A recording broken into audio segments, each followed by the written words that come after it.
people. It's your boy, Halftime Hawks, and we're back. We're back with another game today. Just gonna talk about some of my pre-game thoughts for the Arsenal Aston Villa game, which is kicking off at 4:30 around that time. It's the last game of the weekend, of course. And yeah, a lot to delve into. So let's just kick it off right away. So for me, yeah, this is a must-win game. Yeah, must-win game. No draw. Definitely no loss. Must win. Um, for a variety of reasons. I guess one being quite egotistical and prideful, but we cannot let Aston Villa do the double over us. When we went to Villa Park, we lost 1-0. I believe it was John McGinn that scored. And we just need to make the home advantage count, right? We're at the Emirates. We have a really good record at the Emirates, especially this side of the year. And we just need to kill them at home, right? We just need to make sure we do the job. Um, and I mean, if we think about it, we're in April now, and it was around about this time last season that kind of the capitulation started, right? We had those back-to-back draws, Liverpool, West Ham, and Southampton that led to us missing out on 6 points. I believe we got three from a potentiality of having nine, and that really did it really did kill our season, especially considering that the last game of we lost 4-1 to Man City. So that kind of put all the nails in the coffin, and we just need to show this year is different, innit? Um, we need to show that we're mounting a serious title charge, that we are serious, that we should be here. And this game um, is kind of the benchmark for that, at least in my eyes, because Aston Villa are a good team. They're a really good team. Um, and I mean, considering that Man City battered, absolutely battered Luton yesterday, we kind of need to, you know, fire our own shot back and just show these man that, yeah, man, you can go and do your 5-1, but it ain't gonna affect us in no way. Do you know what I mean? We're just gonna go do our thing. We're gonna get our W, and then we're gonna send it right back. We're throwing the hot potato right back to you. You gotta do something. You gotta do something next, innit? Next weekend is back on you because we're back at the top. You know what I mean? And I expect Liverpool to beat Crystal Palace today as well. So yeah, their game at 2 o'clock. I will be watching that. With oh, I don't want to jinx anything, but I'm definitely gonna be hating and praying all at the same time, all at the same time. And yeah, I mean, if we look at Villa, they've only won one game out of their last five in the league, whereas we're on scintillating form. Scintillating form. We've won 10 of our last 11, and the one that we didn't win was a draw against Man City at the Etihad. I'm sorry, that's kind of like a win. Do you know what I mean? Especially in this title race. So form definitely does count. Form definitely does count. And we need to take advantage of the fact that they are a bit weak. They are a bit, down in the dumps a bit, if you know what I mean. And we're high flying. So yeah. And then I guess for me, the final reason why it's a must win is they have a lot of players out, whereas the only player we have out is Urian Timber, who hasn't been with us the whole season. So, well, apart from like I think it was 55 minutes of one game. So yeah, they don't have Douglas Luiz. He's suspended. They don't have Boubacar Kamara. I believe he's out for the rest of the season now. They don't have Jacob Ramsey either. And Clement Longley and Matty Cash. They both returned to training this week, but they're being monitored. So whether they'll get full 90 minutes or maybe even if they touch the pitch, I don't know. Maybe they'll come on as subs later on. I don't know what's gonna happen, but they've been assessed this week. I don't know what the assessment, what the results of the assessment were. I guess we'll find out when it comes to the team selection. Sorry, the lineups. But their their team's really on the brink. Especially if you consider like their their captain Tyrone Mings just been out for time. Buendia as well, one of their most creative outlets. He's been out for pretty much the whole season. So their team is not really there. Whereas on the flip side, Arsenal team coming back, like we're getting back to our best. So yeah, I think because of especially the Douglas Luiz, Kamara, and Ramsey, their midfield is going to be lacking a lot of energy. A lot of energy is just gone. Like Tielemans is there, but he's just not the energy guy. Slow. McGinn's there, who just he's energy crew, but he's too much energy crew, if you know what I mean. And I think they've been playing Morgan Rogers. I think it's Morgan Rogers that they've been playing there.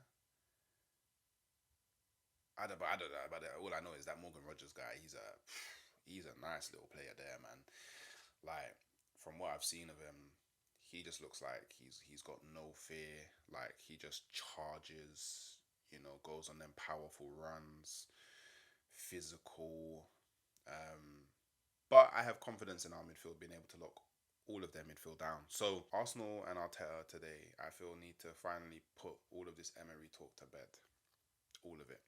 Um, since Arteta joined, he's always been compared to, and I guess spoken down on by rivals and certain sections of the fan base, in regards to Emery, and his tenure.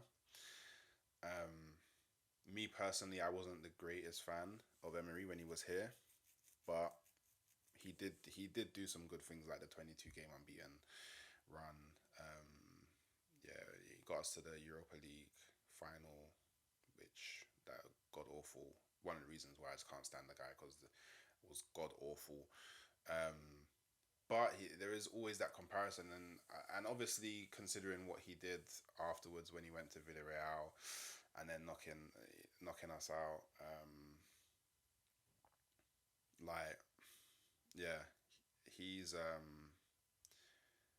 it's just really annoying that like it's just always been there, and it's weird because Emery's a manager that's managed for years and years and years and years and years, whereas Arteta's someone that's only managed at Arsenal. So yeah, I feel like part of it has just been saltiness to a degree. Um, but the talk definitely intensified this season, and that's due to Aston Villa having such a strong season. But again, for me, it feels like it's unnatural, very forced, and very weird because Emery's battling for top four, and Arteta's competing to win the league and potentially the Champions League. So I don't know. I find the comparison again a bit weird and a bit forced. But I feel like it's part of it is because I'm just gonna say it. People don't like Arsenal in it for whatever reason. Whatever reason. Do you know what I mean? Like a lot of people say, "Oh, we don't. It's not that we don't like Arsenal. We just don't like the fans." But like BS because actually, when I say BS, I recently found out that the Arsenal fans are actually quite annoying. But um, I don't think that other fans have kind of that same level of interaction with Arsenal fans for that to be the statement, right? And then it's definitely not all Arsenal fans. I would say it's probably just Arsenal fans on the internet. So then when you start to break it down, it makes less and less sense. Um, but yeah, they're just battling on different fields, and I mean, considering that Emery's kind of on his way to bottling top four as well.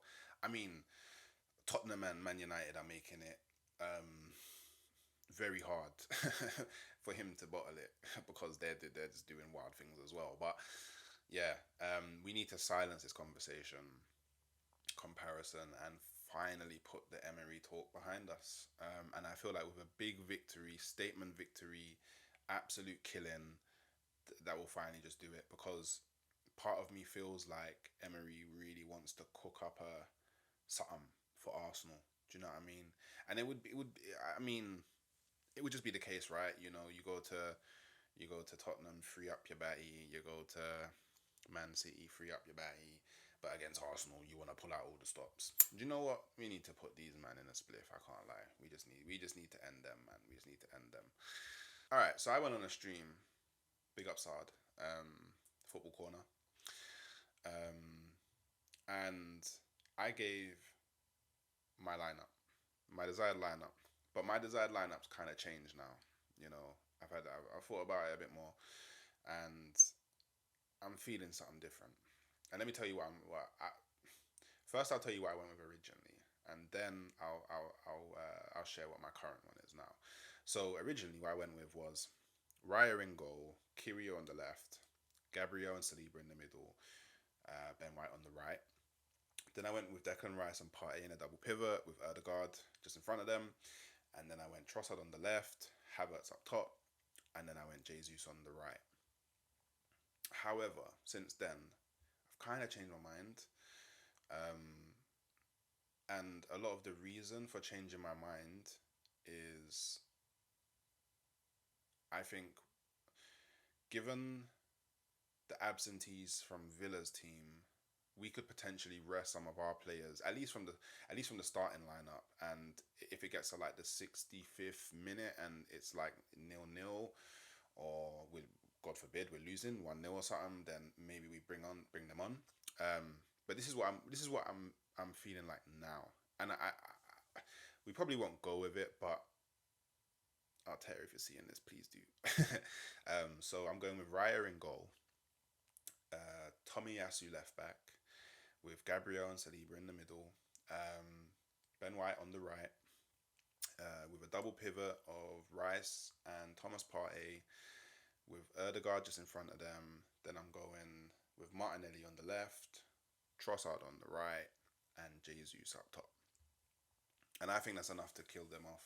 I actually feel like that front three is very fluid, um, very versatile. A lot of technical ability, especially with Jesus and Trossard. We got we got speed. You know, a bit of speed, bit of dynamism. Um, and yeah, I think we could really play the ball around them and just really get at them, and especially with Trossard. Do you know what? Yeah, it's one thing I want to say. Regardless of whatever the lineup is, just please start Trossard, man. Like, I've had enough of like, I hear what people say. He comes off the bench and he's just so clinical when he comes off the bench. But I feel like we're in a period now where the players that are playing well and are in form and are doing things, you just have to play them. It's crunch time now. Like, we, we can't be resting players, which is why I want to see Partey as well. Like, what are we resting them for? Like Tomiyasu as well. I know they came back from injury, but who are we resting them for? There's only 7 games left. Like, why why in these last 7 games would you not just always play your strongest 11? Do you know what I mean? Regardless, like, even if it's like, okay, start Partey and then in the game Partey gets in, cool, whatever. Do you know what I mean? Like, it's just a risk you have to take, because game by game we need to secure points game by game. And we can't be looking forward now. I mean, I know I say that, and I was talking about resting for Bayern, but I'm speaking specifically about Prem now. We can't be focusing on the next game in the Prem. Just, this is the only game. This is the final. Do you know what I mean? This game here, Aston Villa, it's the final. Final game of the season. And then when done this one, then the next game is the final game of the season. That needs to be a win to secure the title. Do you get what I'm saying? That's the mindset that we need to have. So yeah. I also feel like, you know, Trossard is he's a big game player, and I feel like him is probably where I see us winning most games now. Um, so yeah, I we just play him. Just Arteta, please, just please. Just please, man. This guy, he's too cold, man. And he can play on the left, he can play on the right, he can play up top, he can use his right foot, he can use his left. The man, he's such a problem. So yeah, but yeah, I mean, those are some of my pre-game thoughts. Let me know. Let me know what you think. Do you agree? Do you disagree? Comments below.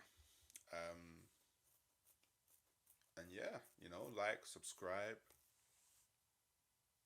We trying to grow, man. And yeah, come on, you gooners. Let's get that W. I'll catch you next time.